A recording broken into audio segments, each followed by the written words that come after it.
혹시 여러분은 세계 3대 행사를 모두 개최한 국가를 아십니까? 참고로 세계 3대 행사는 올림픽, 월드컵, 엑스포입니다.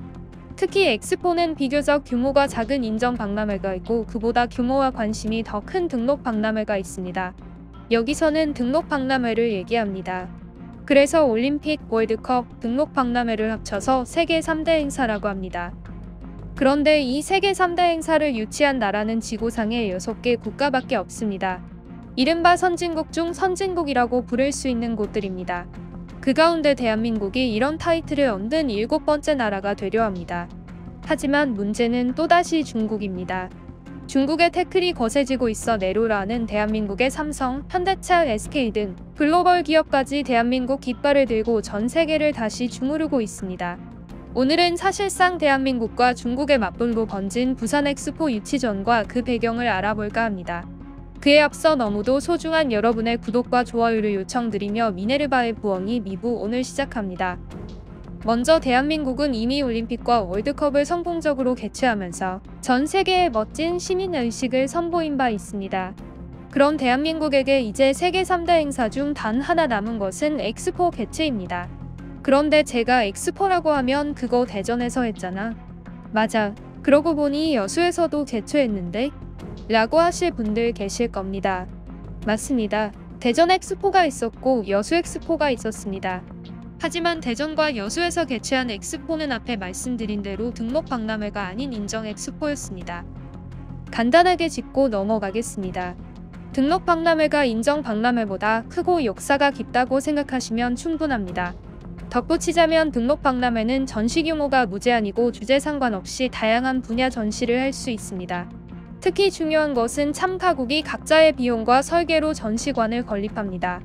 제가 말씀드린 성격과 반대인 인정 박람회와 비교하면 개최국이 얻는 경제적 효과는 등록 박람회가 훨씬 큽니다. 그만큼 더 매력적으로 볼 수 있습니다.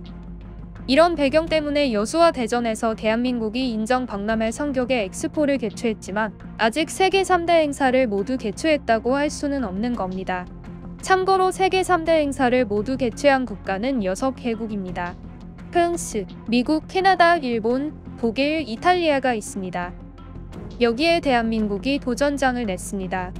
부산이 2030년 부산 엑스포를 개최하겠다고 나서면서 최근 그 유치 전에 더 많은 화력을 집중하고 있습니다.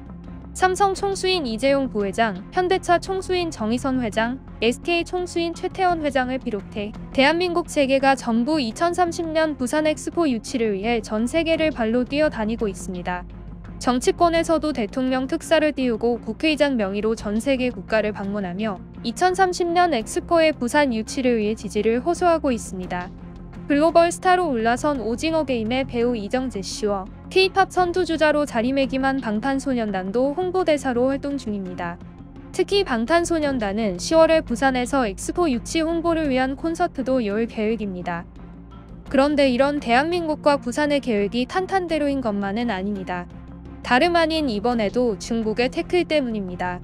현재 부산 엑스포 유치전에서 가장 위협적인 국가는 사우디아라비아입니다.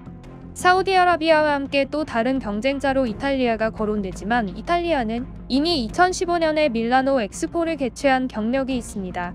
특히 이탈리아는 2026년에 올림픽 개최도 앞두고 있어 언제든 엑스포 유치전에서 자발적으로 빠질 수도 있는 국가로 분류됩니다. 그런데 어째서 중국이 대한민국 부산 엑스포 유치에 가장 위협적인 걸까? 결국 이런 질문이 남습니다. 이유는 중국을 등에 업은 국가가 사우디아라비아이기 때문입니다.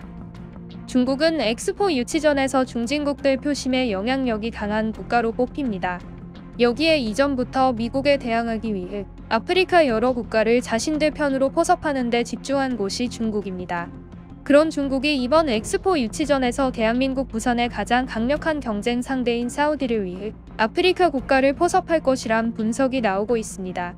게다가 중국이 이번 2030년 엑스포 유치전에서 대놓고 사우디를 밀어주며 이미 아프리카를 비롯한 중진국들에게 사우디의 힘을 실어줄 것을 요청하고 있다는 뒷말도 나오고 있습니다. 엑스포 개최에 따른 경제 효과는 생산 43조 원, 부가가치 18조 원, 고용 50만 명 효과 등이 예상됩니다. 이런 경제 효과를 중국이 대한민국과 부산이 챙겨가는 것을 그대로 보고 있지는 않을 겁니다. 그렇기 때문에 중국이 대놓고 사우디를 밀어주고 있다는 얘기는 사실처럼 보이기도 합니다. 게다가 사우디는 중동 특유의 오일 머니도 갖추고 있습니다. 이미 2020년에 열리는 카타르 월드컵도 카타르가 오일 머니로 개최했다는 평가가 지배적입니다. 그렇기 때문에 대놓고 중국까지 밀어주는 사우디가 부산을 따돌리고 2030년 엑스포 개최권을 가져갈 수도 있다는 불안감이 나옵니다. 하지만 중국이 밀어주는 사우디는 여성 관람객의 자유를 억압하는 특이한 나라입니다. 사우디 여성들은 우리가 일반적으로 아는 상식의 자유를 누리고 있지 못합니다. 이 때문에 대한민국을 비롯해 이른바 선진국이자 우리 편으로 볼 수 있는 국가들은 이미 부산 엑스포 쪽으로 마음이 기울었다고 볼 수 있습니다. 사우디가 최근 그나마 개방적인 움직임을 보이고 있지만 그것이 엑스포 특유의 자유와 평화를 상징하는 성격과 얼마나 맞을지는 미지수입니다. 그와 반대로 전 세계 경제를 호령하는 대한민국의 삼성, SK, 현대차를 비롯해 K-팝을 넘어서서 K-문화를 주도하고 있는 연예계에서도 부산 엑스포 개최에 발벗고 나서고 있습니다. 때마침 홍보대사인 배우 이정재 씨가 미국에서 에미상을 수상한 것도 청신호입니다. 대한민국엔 중국과 사우디가 가지지 못한 문화 자본이 있으며 전 세계 어느 나라보다 안전하고 이미 월드컵과 올림픽을 성공적으로 개최한 성숙한 시민 의식이 있습니다. 이런 대한민국을 놔두고 과연 사우디와 그 배후에 있는 중국을 지지하는 국가들이 얼마나 많을지는 의문입니다. 여전히 엑스포, 중국, 사우디를 연결해서 보면 어색한 것이 사실인데 저만 그런가요? 어쨌든 2030년 엑스포 최종 개최지는 2023년 말에 나올 예정입니다. 국제박람회기구 BIE의 현지 실사를 마친 뒤 곧바로 11월이나 12월 총회에서 170개 회원국들의 비밀 투표로 결정됩니다. 대한민국이 이제는 하다 못해 사우디까지 지지하며 태클을 걸어오는 중국을 완벽하게 따돌리길 기대하며 이상 미네르바의 부엉이 미부였습니다.